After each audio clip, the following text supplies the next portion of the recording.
Des paysages à couper le souffle, à 3000 mètres d'altitude. Cette année, il a beaucoup plu, de quoi rendre l'accès à ces zones compliquées.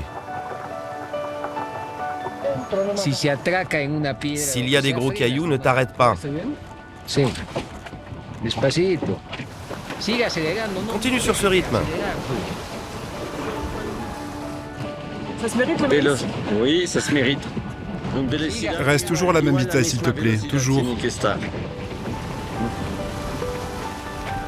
Frédéric va rencontrer pour la première fois les petits cultivateurs de maïs qu'il importe à Paris. En chemin, il s'arrête devant une des dernières récoltes de la saison. Plus qu'un champ, un tableau impressionniste, un voyage dans le temps. On est bien en 2018 et il y a encore des endroits sur cette planète où on continue à faire de la qualité simplement avec la graine et la main de l'homme. Quelques kilomètres plus tard, Frédéric arrive à destination. Ici, la récolte est terminée depuis une semaine. C'est le temps du séchage.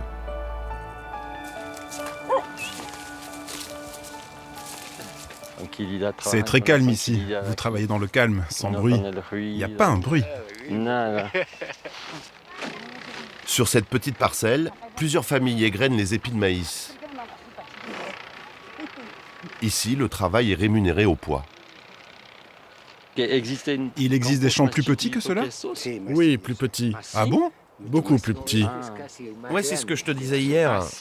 Celui-ci est presque le plus grand de la zone. Les autres agriculteurs ont des champs beaucoup plus petits.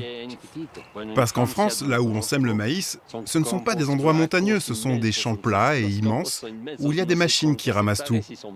C'est une production industrielle. Dans ce champ, Wilfredo cultive principalement du maïs blanc à gros grains et du maïs orangé plus petit.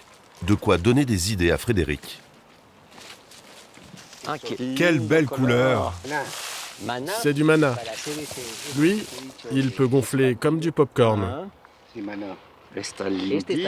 une variété d'ici. Vous le connaissiez celui-là, Frédéric? Non, j'avais jamais vu ce maïs-là. J'avais vu le résultat final, donc le snack et tout ça. On me disait toujours c'est du maïs jaune, du maïs jaune, du maïs jaune. Mais en fait, c'est pas du tout le maïs jaune que j'imaginais. Voilà, donc je viens de découvrir encore une nouvelle variété de maïs et vraiment elle est tellement belle qu'on a envie de la voir tout de suite. Celui-là, je le ramènerais bien en France. C'est ce que je te disais. On importe 2-3 variétés, mais il y en a plein en fait. Moi, je croyais que les Français ne mangeaient que du maïs en boîte.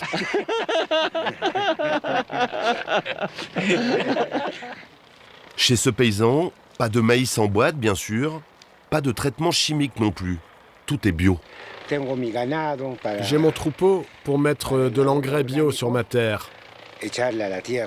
L'irrigation vient d'un lac qui se situe à 4800 mètres au-dessus du niveau de la mer. C'est un bassin, le bassin Huasaymayo, et c'est donc de l'eau pure, non contaminée. Ah, par filtration naturelle. C'est ça. On est des privilégiés. On sait que c'est un privilège d'irriguer avec une eau qui n'est pas polluée. Un cercle agricole vertueux, mais aujourd'hui menacé. En cause, le dérèglement climatique. Actuellement, on a des problèmes et c'est lié au climat car il ne devrait pas pleuvoir en cette saison. On est en hiver et il pleut. C'est problématique pour nous. Comme vous voyez, nous devons tout couvrir avec des bâches plastiques. Aide-les, s'il te plaît.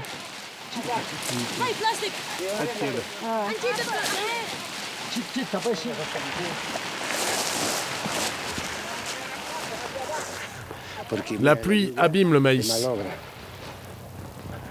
Pour une première visite, eh bien, on s'est mis au travail. Directement, oui, on s'est mouillé jusqu'au bout, au bout.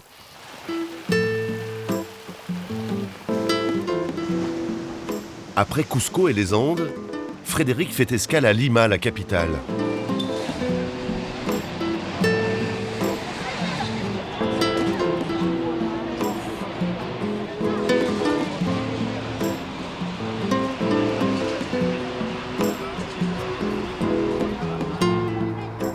Avant de continuer sa prospection de nouveaux produits, Frédéric s'accorde une pause gastronomique.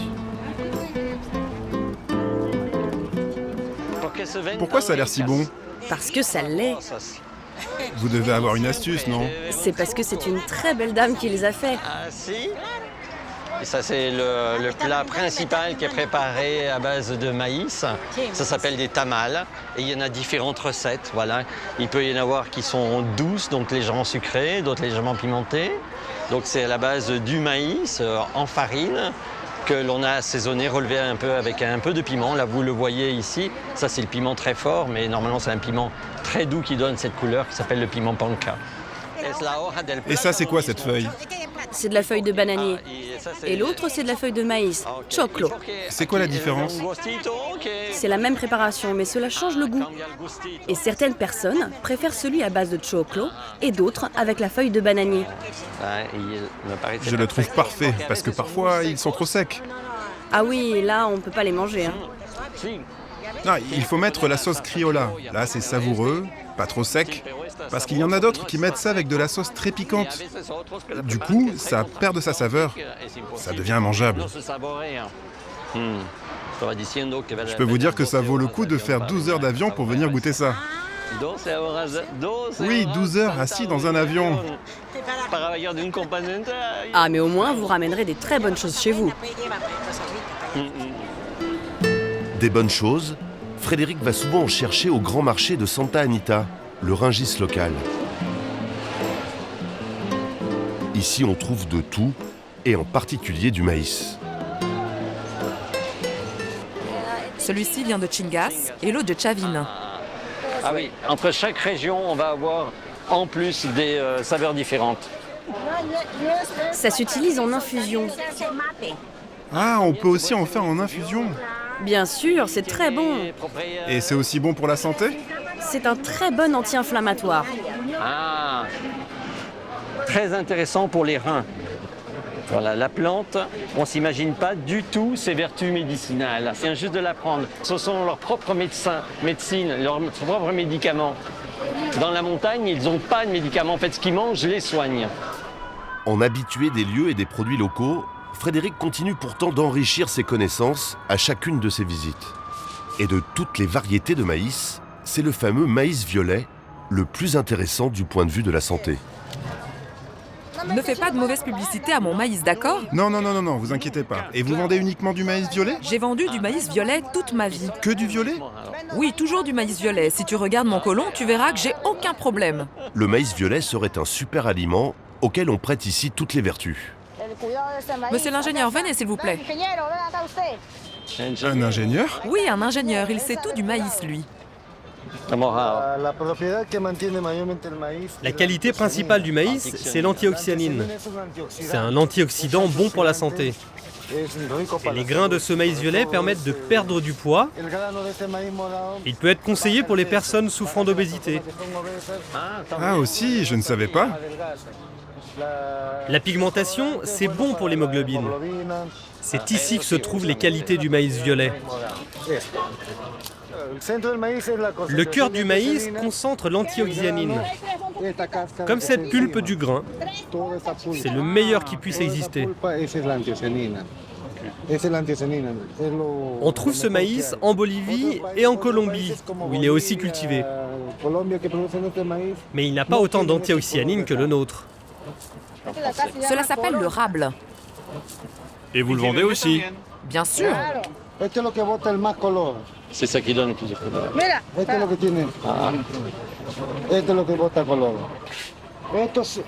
On le fait bouillir dans l'eau jusqu'à obtenir le plus de couleurs possible.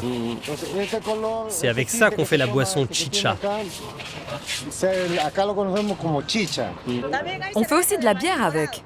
Incroyable, la première bière péruvienne à base de maïs violet. La créativité des Péruviennes va jusqu'à ces niveaux-là. Incroyable. Ça sent bon, hein?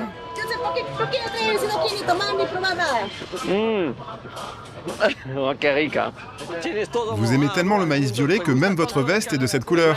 Il est dans son cœur. Ouais. Et vous aussi. Oui, moi aussi, je l'ai dans le cœur. Alors voilà ma carte avec mes coordonnées, mon téléphone, mon adresse mail et vous pouvez me contacter aussi sur Facebook. Est-ce que vous avez une carte? Oui, ça c'est la mienne et celle de ma collègue. Et avec ça, tu vas pouvoir me trouver.